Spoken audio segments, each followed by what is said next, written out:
to this story of Elizabeth Bradwell, Old Lizzie.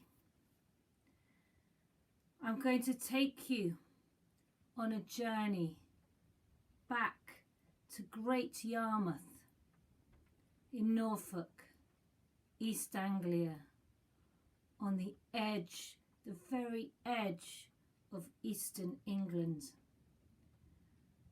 And we're going to follow in the footsteps of old Lizzie, old Elizabeth Bradwell,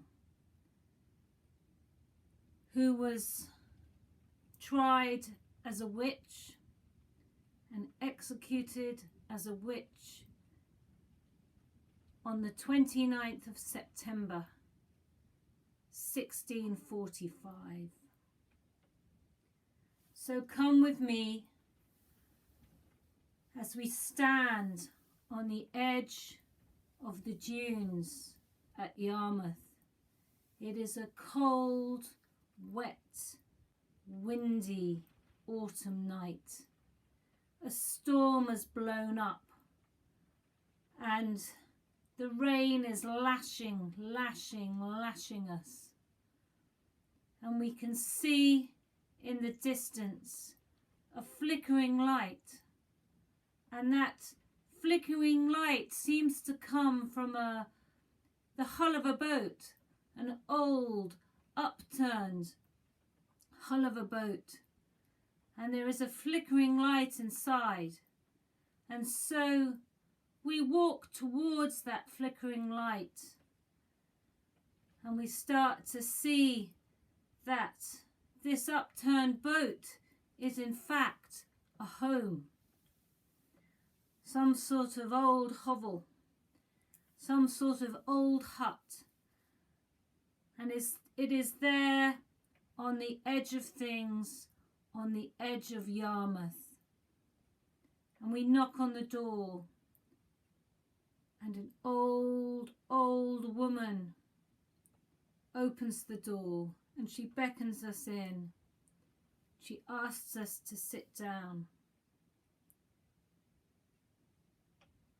And she says, I have been waiting for you all these many years, for I am now able to tell my story.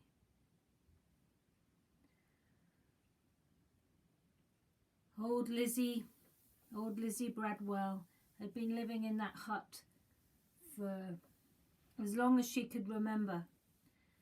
She had once been a very skilled knitter and weaver in the town, and had actually lived in the middle of the Yarmouth Rows, very narrow, very stinky, noisy, smelly, crowded Yarmouth Rows. And she fell on hard times. Her parents had died, and she wasn't getting work, and she was evicted from her home, and she became destitute. But she was a resourceful woman, and so she decided to see if she could find shelter on the beach. And this is where she knew that there were lots of old boats, old fishing boats, old herring boats available to perhaps make a home. And that's how she came to live in this upturned boat. And there she survived by scavenging on the beach. She would find old bits of wood which she could dry out and make for firewood. She would find crabs washed up, and so she'd cook those and sell the meat in the market. She was resourceful. She'd get the herring fish, do a bit of fishing, and somehow make a living, get bits of stocking work, and she would make her way, her poor way in this world. But the world that she was living in was one of great upheaval. In the mid-1600s, there was a civil war raging. It was a religious war. It was a war between the people and the king. It was a war between different rival factions of religion. And this war was being fought right on old Lizzie's doorstep in Yarmouth. And one day she was feeling very, very hungry, and she had not been able to catch any food, and so she decided to go and into town, and she knocked on the old door of Minister Whitfield, and he was one of the Puritans who had divided up the old church of St. Nicholas.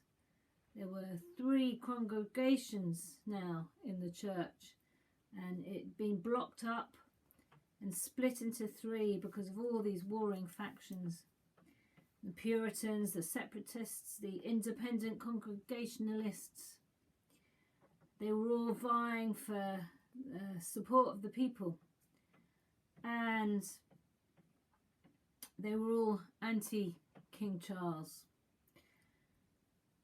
and they were all fighting with each other. Anyway, she knocked on his door to ask for alms, to ask for some help from the parish, and so he gave her a shilling, rather begrudgingly, but she accepted it, and then was okay for another few weeks.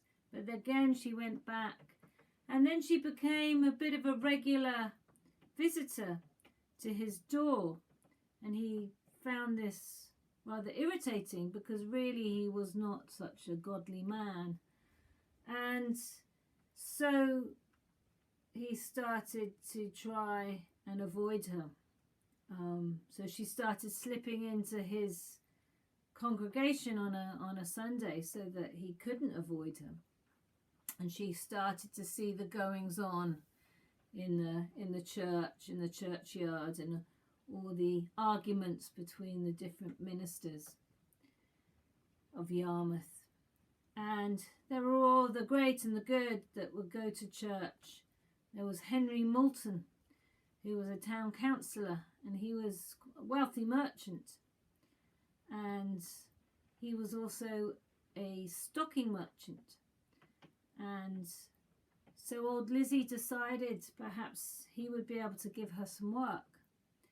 So she went one evening and knocked on his door, and again she was very desperate that day. She hadn't eaten, and she was desperate to get some money to be able to, buy some food. I mean, not much really to ask, and to work. She wanted to work. She wanted to work. So she went to knock on his door, and his manservant answered, and he said, "I'm sorry, the master is not at home. He's going to be away for a good couple of weeks. He's in Amsterdam doing business." And it's not what old Lizzie wanted to hear. So she's begged again, "Please, please, I just need some knitting work. I can knit stockings, anything." But he said, "I'm sorry, I can't make that kind of decision without my master being here." And then she thought, well, I'll try the maid. She might be a bit softer touch. And so old Lizzie went round to the washroom where she knew the maid would be, and So she asked her, please, please, can I knit you some stockings? Or the mistress of the house, could you go and ask her? Bridget, that was Henry's second wife. And so, no, the same answer came from the maid, who in fact was so disdainful, she just spat on the floor next to Lizzie's foot and said, "Bugger off, you're not welcome here." And with that, old Lizzie leaned right in and hissed, "Well, may the devil have your guts for garters." And so with that, she turned on her heel and made her way back. Long, long walk back to her upturned boat on the beach. And she was muttering all the time, angry, angry, angry, angry. So angry. How could these people call themselves good Christians, yet they would not give her simple work? So that night she had some strange dreams. She dreamt that a tall man in a black cloak had come knocking on her door, and he asked her, "What is the matter? Why are you so angry?" And she told him of her problems, and he said, "Well, I can fix that. I will give you some money, and I'll see if I can go and put a curse on this manservant up at the house. He shouldn't be treating you like this." So he left her some money, and he said, "I'll be back, I'll be back." And so the next night she had another dream, and in that dream the man returned, and he said, "Well, I couldn't put a curse on that manservant because he goes to church with his master, so he's protected in spirit because he goes to church." But he said, I could go and try and see if the maid could be cursed. In the meantime, here is some more money." And so she waits another night, and in her sleep, this man, this tall, dark, cloaked man, comes knocking back at the door, and he says, "No, she goes to church too, so there is nothing I can do. But I have an idea. There is a child in that house, a young child. His name is John, and he's a rather weak, poorly boy, and I think I can curse him. What we need to do is to make a wax figure of the child, and we will stick a large nail in its head, and we will bury it in the churchyard.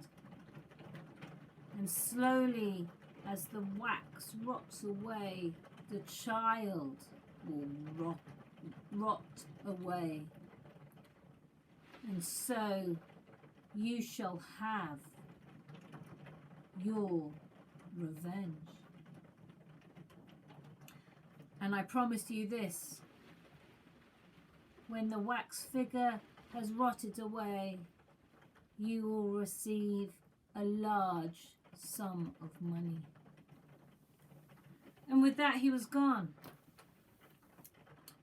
And of course, it was a dream, it was a nightmare really, and she felt it was strange, but then sometimes she has strange dreams, so she did not think much more of it. But the weeks and months of a hard winter went by, and this young boy John did get sick, and his mother Bridget was really quite desperate. She didn't know what to do, and she called in the doctors, and he was so listless. He was only about 3. He was very listless and feverish, and wouldn't get out of bed, and wouldn't really eat much, and he was wasting away.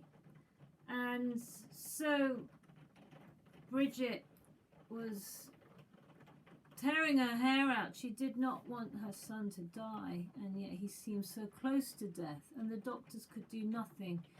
And she went to the local herbalist, this good wife, and she said, well, maybe your son has been cursed. Maybe your son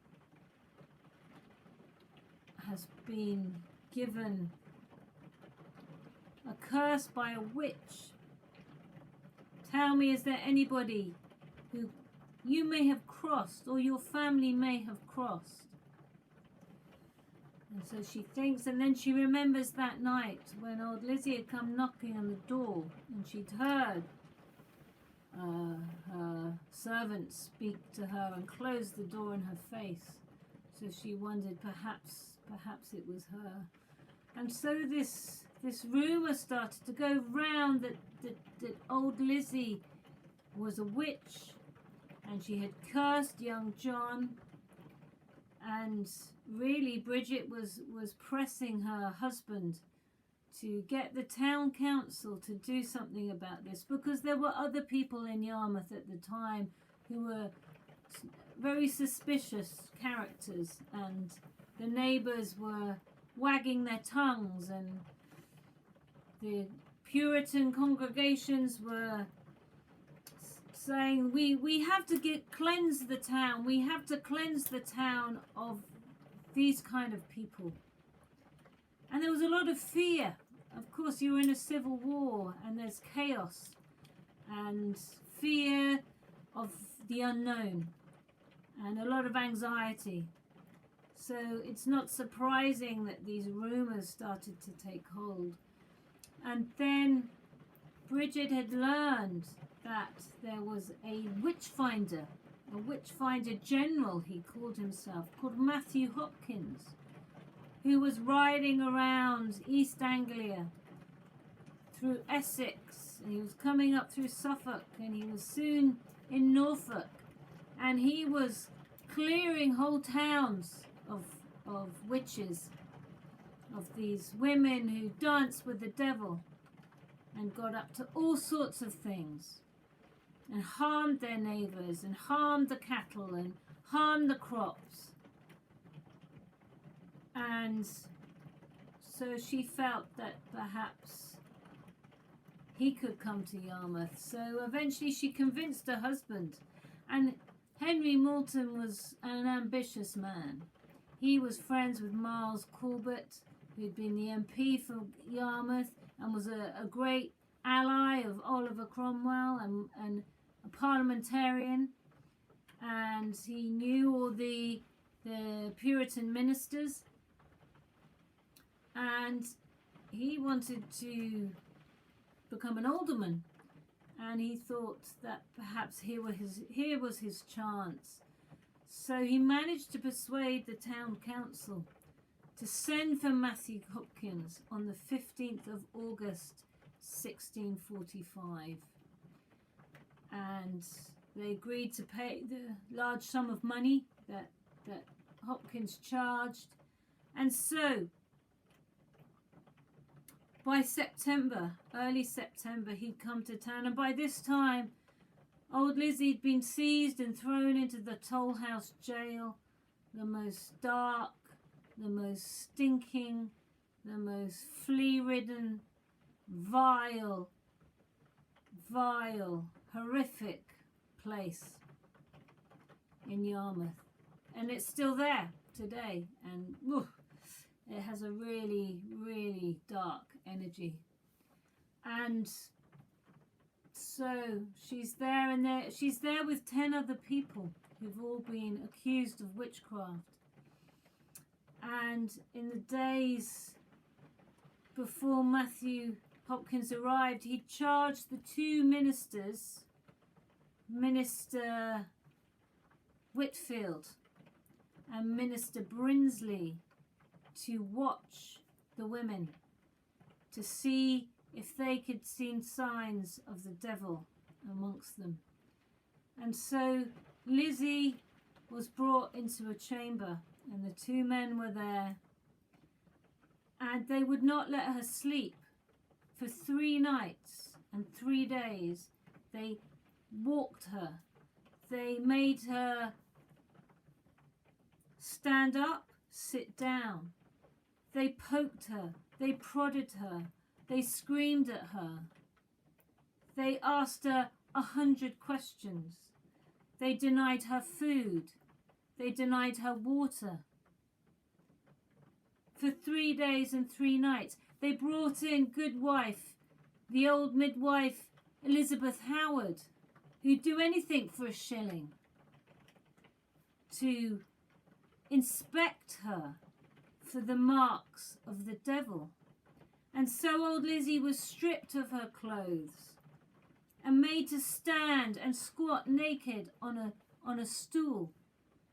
And she was made to hold out her hands as Elizabeth Howard walked around her, and she grabbed her hands and she looked at them and she said, here is the mark of the devil. And there were 2 scars on the palm of old Lizzie's hands, because that was where a small blackbird, a tame blackbird, would come and feed from her hand.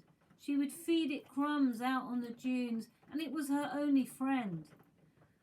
But from these scars, that was evidence that she was in league with the devil. And by the 3rd night, they asked her so many questions that she ended up remembering this dream.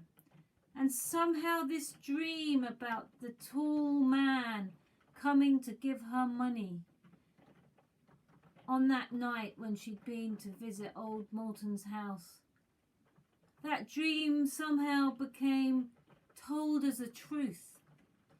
And then that telling became a confession. And with that, they had the evidence that they needed. And by this time, Hopkins had come to town, and he'd heard her confession. And so on the 10th of September, there was the trial hearing at the toll house, and all the councillors were there, and Miles Corbett, he was there.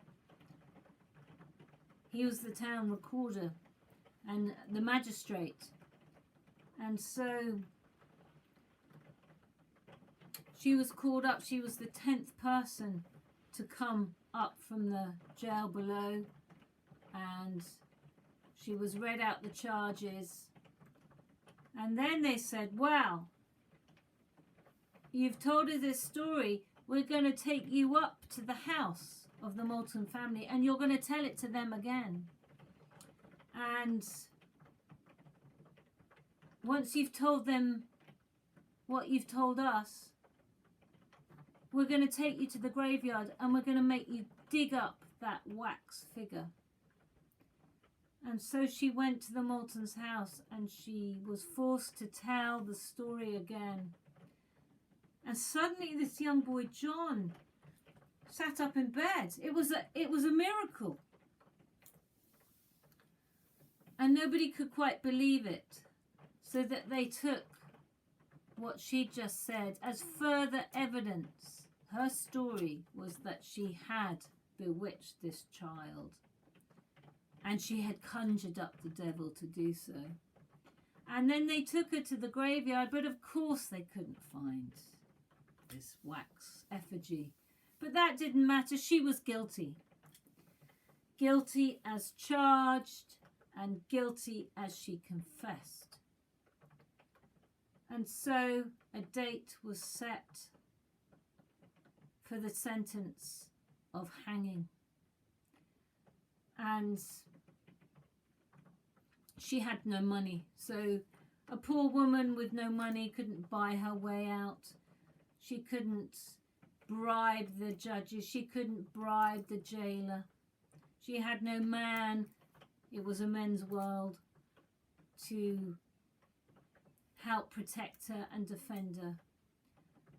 So on that day, on the 29th of September, 4 other women and Lizzie were bundled into a toll cart and taken through the crowded streets of Yarmouth. For a hanging in town was a big spectacle that the whole town would come out to watch.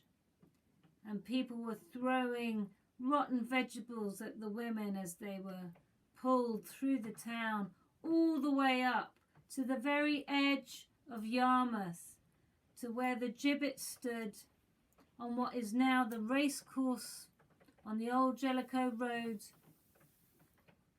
There's an area there where the gibbet stood, and the whole town followed to watch this hanging.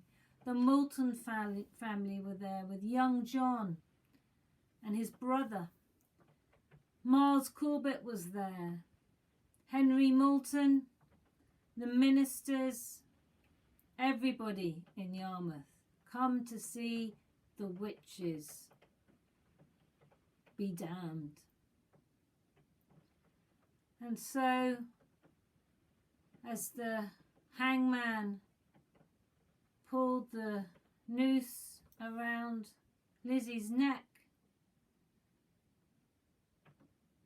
she started screaming, and with a long, loud, screaming curse, she cursed all of those who had brought her to her death, for she had nothing now to lose. And she said, "You're doing this to me, and what you do to me will be done to you." And with that, the hangman signalled for the toll cart to be pulled away, and the women hung.